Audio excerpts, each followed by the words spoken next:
Well, we're in the middle of March Madness, and it's called that because upsets seem to happen every single day. But what does it take to become a peak performer at key moments, and can we access that ability in everyday life?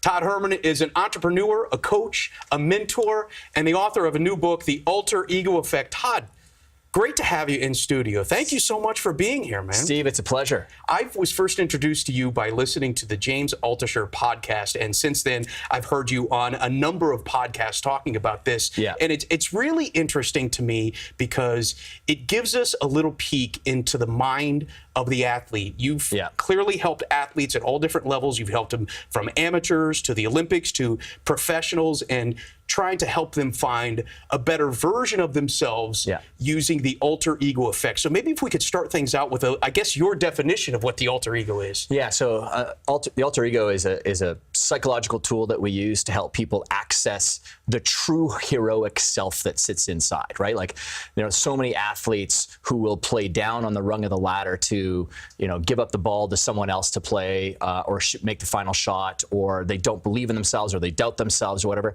And my job is to remove all of that sort of psychological gunk, and we use the idea of an alter ego, just like Kobe Bryant used a black mamba to help him activate this killer out on the court. And there's so many athletes, and it's a powerful way to get all of yourself out on that field. And I think what's so interesting about this is that, it's famously been said that 90% of the game, half of the game is 90% mental, but that's really the point, is that there is a small physical difference between the players that are practice squad players and NFL stars. The bigger difference is what's going on between their ears.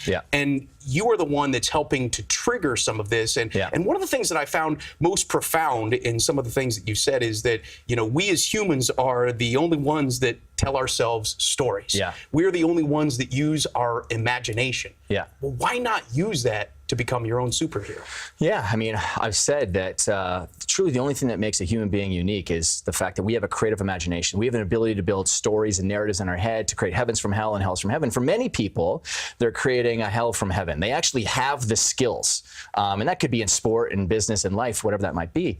And we forget about this creative imagination. We use it as kids. That's the powerful thing about this concept, is everyone has used it.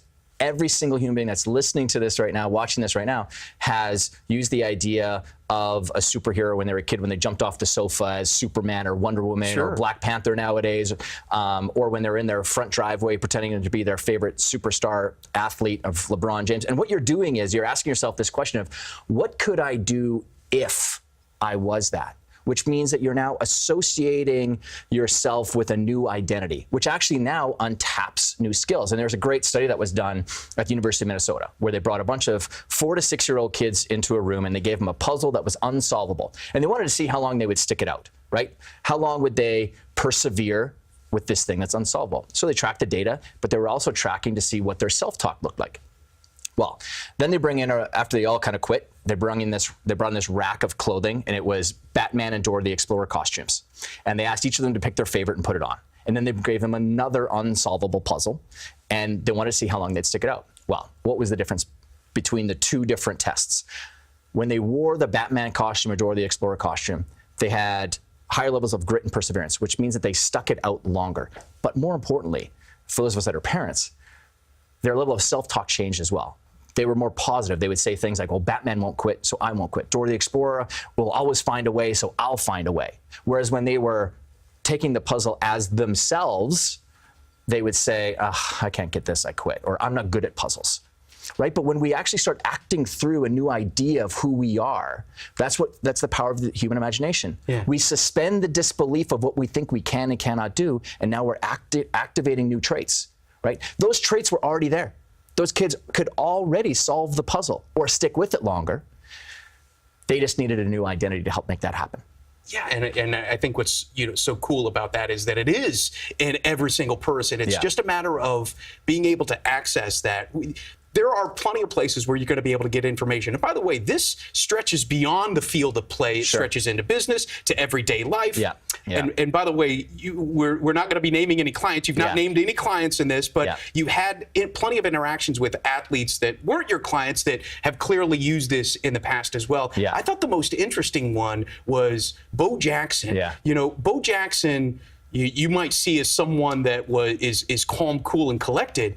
But that's only, he says, because of his alter ego. Yeah, I mean, he was, as a youngster, I mean, Bo Jackson, phenom of an athlete, right? But it would be so easy to dismiss all of his achievements to just the fact that he was a physical specimen. Because there's, like you had said before, almost all athletes are physical specimens now. Like, I mean, there's not much separating them anymore. And for him, he was growing up, when he grew up, he was an angry kid, and that would get him in trouble on the field. He would take maybe poor penalties, or he would not be all that coachable. And so one night he was watching a movie, and he saw this character come on the screen that was cold, calculating, methodical, and unemotional. And he looked at that character and he thought, wait a second, why don't I take that character out onto the field? That's my new persona, so I'm more unemotional. And it was Jason from Friday the 13th. And he's one of my favorite alter egos, because people go, wait a second, he was angry and he went to be happier. Yeah, and he took a serial killer out of it. And it's like, but that's the powerful part of being a human being. It's your takeaway. And so for him, he wasn't taking all the serial killer stuff. He was taking the fact that he was unemotional and methodical, and that's what he wanted to start being like out there. And he said, he's like, because we met, and he said, when I went out there, I didn't have a care in the world about scoring touchdowns. My mission was to destroy anything that got in my path with no emotion whatsoever. And that's what helped him, you know, go off and have the career that he had. You've been doing this for 22 years. You've helped countless individuals, but as we've watched the NCAA tournament, upsets happen left and right. Can this work with a team as well as just, or does it have to happen on an individual level? No, it doesn't. We all kind of chunk up to like larger identities. It's really powerful for a team to have a powerful identity as well. It's like the idea of like the Transformers all coming together to kind of collectively become a larger transformer, right? But then also just, you know, creating that narrative. It's like the military does that the best, right? What does it mean to wear this uniform, right? They're constantly, you know, hammering home what that story is. So most teams don't do a very good job of like, what does it mean to wear this uniform? Where does this uniform come from? Who else wore this uniform? You know, how do we all show up when we wear this uniform? When you consistently use that, how we do it with our own children at home. We've got 3 little ones. We live here in New York City. Is we talk to them all the time about what it means to be a Herman. Okay, you know, like Hermans help other people. You know, we look out for each other, right?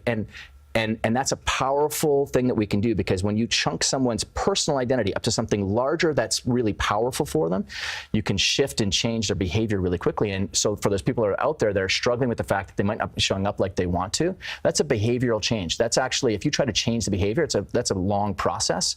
Shift the identity and the behavior automatically changes, just like those 4 to 6-year-olds did in that study. It's been entertaining to read the book. I urge everybody to get out there and pick this book up, or download it, or whatever. It is the alter ego. I tell people all the time, you're going to be buying it anyway, because my mission in life is to have every single human being on this planet own this book. Wow. So you're going to be buying it at some point in time. Might as well make it happen now. It would be transformative, wouldn't it? That would be the case. The Alter Ego Effect is available right now. Todd Herman, thank you so much for coming in, my friend. Thank you, man. You're a champ. Much appreciated.